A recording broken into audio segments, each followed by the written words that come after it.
Discipline is often treated as a character trait, when in reality it depends on nervous system regulation and energy availability. We frame discipline as virtue or moral strength, a meter of inner resolve. But that story overlooks a more fundamental biological truth.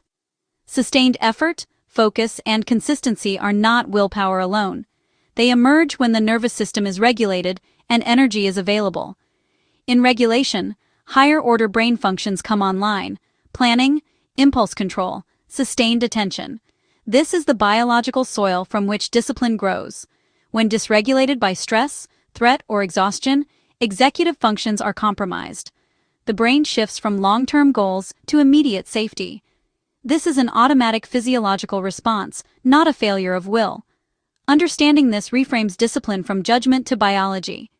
Discipline is an emergent property of a well-regulated, resourced state. Fluctuations reflect internal state, not character. A regulated nervous system is the bedrock of consistent, goal-oriented behavior. In the ventral vagal state, the body perceives safety. Safety is physiological: steady heart rate, calm breathing, no fight-or-flight priming. Signals of safety allow resources to shift from hypervigilance to cognition. The prefrontal cortex comes fully online. We plan, weigh long-term rewards, and hold multiple details in working memory. Attention sustains despite noise. Follow-through becomes a natural outcome. It is not force, it is alignment of brain and body. Emotional regulation keeps derailers like frustration, boredom, and anxiety manageable. We can pause, acknowledge difficulty, and persist without overwhelm. Regulation buffers stress, enabling sustained effort. When rested, nourished, and socially safe, the system settles into ventral vagal. Then creating, organizing, and completing arise more spontaneously. Our biology provides the platform that makes consistency accessible. True consistency is the expression of a regulated state, not brute force. Chronic stress alters the nervous system, making the disciplined state hard to access. Unlike acute stress, chronic activation keeps the sympathetic system engaged. Cortisol and adrenaline remain elevated, reordering brain priorities. Executive influence drops.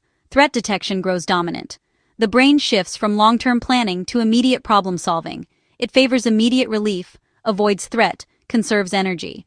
Sustained attention fragments. Delaying gratification weakens. Choosing the comfort of scrolling is a predictable response to overload, not a moral lapse. Constant activation is energetically expensive, leading to depletion. On an empty tank, willpower feels impossible. The body signals for rest and recovery, not more effort. Simple demands feel monumental when depleted. Think of a circuit breaker. Tripping protects the system. Recognize depletion as biology reaching capacity, not personal failure. Shift from trying harder to restoring capacity. If you are enjoying this video, hit the like button and subscribe for more of our series. Modern life keeps many of us in chronic, low-grade activation. Before, acute stressors, then recovery. Now, psychological stressors that never truly end. Demands, information influx, productivity pressure breed hypervigilance. Small inputs add to allostatic load. The body often responds as if to threat. Baseline sympathetic tone stays engaged throughout the day. By night, regulatory capacity is worn down. Low-effort activities dominate. Ambition is high, but the system is taxed and conserving. That resistance is physiological drag, not a character flaw. Motivation cannot replace missing biological fuel. Modern life systematically drains that fuel, making consistency biologically hard. Discipline emerges when regulation and energy are present, and collapses when the system is overloaded. In a culture that glorifies grit, we try to fix dips in output by pushing harder. The short-term burst often backfires when the system is dysregulated. More pressure is read as more threat, deepening dysregulation. Self-criticism and strain amplify stress signals. Cortisol and adrenaline rise. Fight or flight escalates or the system collapses. Shutdown brings apathy and inability to muster effort. As regulation decreases, the prefrontal cortex becomes less accessible.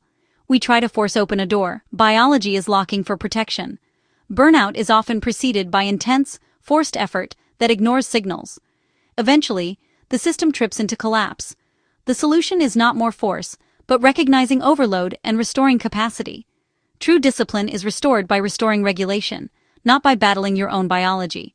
For women, discipline and consistency must consider hormonal cycles. Expecting linear output ignores cyclical physiology. These shifts influence energy, mood, cognition, and regulation. Rising estrogen often brings higher energy, optimism, and social ease. Discipline can feel more accessible in these phases. Rising progesterone and falling estrogen can lower energy and increase introspection. Tasks that felt easy 2 weeks prior can feel draining. This is physiological, not failure. Capacity follows a wave, not a straight line, a sign of a healthy system. Chronic stress disrupts hormonal balance, irregular cycles, and consistency. Working with biology allows planning high-output periods and softer expectations during low energy. This replaces self-blame with biological literacy and self-compassion. Discipline emerges when the cycle is supported. Ignoring it breeds dysregulation. For men, discipline also rests on hormones and nervous system regulation with different patterns. Drive, initiative, and willingness to tackle challenges are often supported by testosterone. When balanced with adequate recovery, motivation, and follow-through, feel natural. Chronic stress and poor recovery undermine this foundation. High cortisol antagonizes testosterone. Sleep loss and overtraining suppress it.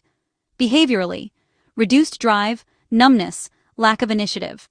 The internal engine is low on fuel. Applying more pressure is counterproductive.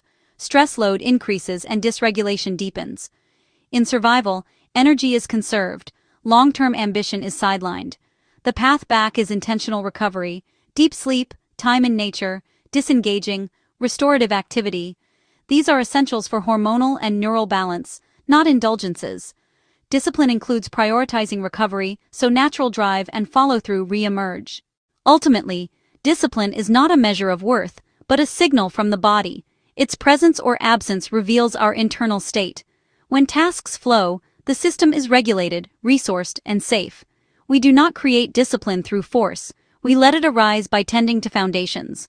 When discipline collapses into procrastination, distraction, and fatigue, it signals overload.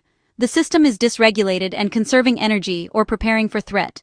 Punishing the signal is like ignoring a warning light. Breakdown follows. Respond with inquiry, sleep, sustained stress, recovery time, biological rhythms. Physiology. First reframing replaces shame with understanding, pressure with compassion. Capacity is finite. The body makes intelligent choices to keep us safe within limits. The goal is not to conquer the body, but to create conditions of safety, rest, and regulation. Then our highest capacities emerge naturally. This is an Element 5 exploration. Modern life, biology, regulation, energy, focus, behavior. A calm, grounded understanding matters more than self-blame.